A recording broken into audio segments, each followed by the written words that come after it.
خويا الحبيب، سلفني لي سال عليك واحد البركه ندوزي واحد الوقيت والنهار الفلاني راني غنردها لك. هاد الكلمه هادي كاين اللي كتعجبو ما عندوش مشكل يسلف، وكاين اللي ما كيحملهاش وعليها كاينوض الصداع، كاينوض الدباس بزاف. هادشي كامل كنشوفوه قدام عينينا وراه كنعيشو في الحياه اليوميه ديالنا. ولكن بلاتي واش حنا عارفين الفضل العظيم ديال السلف عند الله سبحانه وتعالى؟ وربي سبحانه وتعالى شنو الجزاء ديالو علينا الا سلفنا حنا شي واحد؟ داكشي علاش هاد الفيديو هذا غادي يلخص عليك بزاف د الحوايج وغادي تفهم شي حوايج بزاف. خليك معايا في هاد الفيديو هذا.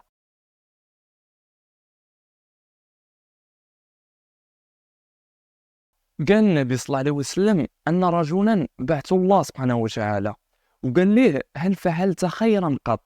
هذاك العبد قال ليه: لا يا الله، ولكن يا الله كان عندي الفلوس وكنت كنسلف الناس، ومي كان كيجي الوقت باش يردوني ديك السلف ديالي كنت كنصيفط العمال ديالي باش يجيبوا الفلوس، وكنت كنقول لهم الا مشيتوا عند شي واحد ولقيتوه ما عندوش وقال لكم رخفوا عليه حتى لقيت اخرى، رخفوا عليه ماشي مشكل. ولا مشيتوا عند شي واحد اخر وقال لكم انا ما عنديش وراه ما يمكنليش نرد ليه ديك السلف ديالو، هاد السيد هذا ما تهضروش معاه وقولوا ليه مول الفلوس كيقول لك الله يسامح، واللي لقيتوه موجد الفلوس جيبوها. قال لي: يا الله، هذا هو العمل الخير اللي كنت كندير. هنا ربي سبحانه وتعالى غادي يقول ليه: انا اولى بهذا منك، تجاوزت عنك. وربي سبحانه وتعالى غادي يغفر ليه وغادي يتجاوز عليه على ديك الاخطاء كامل اللي كان كيدير، فقط بعمل واحد، هو انه كان كيسلف الناس وكان كيرخف عليهم. يعني اللي عنده كيرد واللي ما عندوش ما كيردش، ماشي مشكل، كان ديك الشيء في سبيل الله.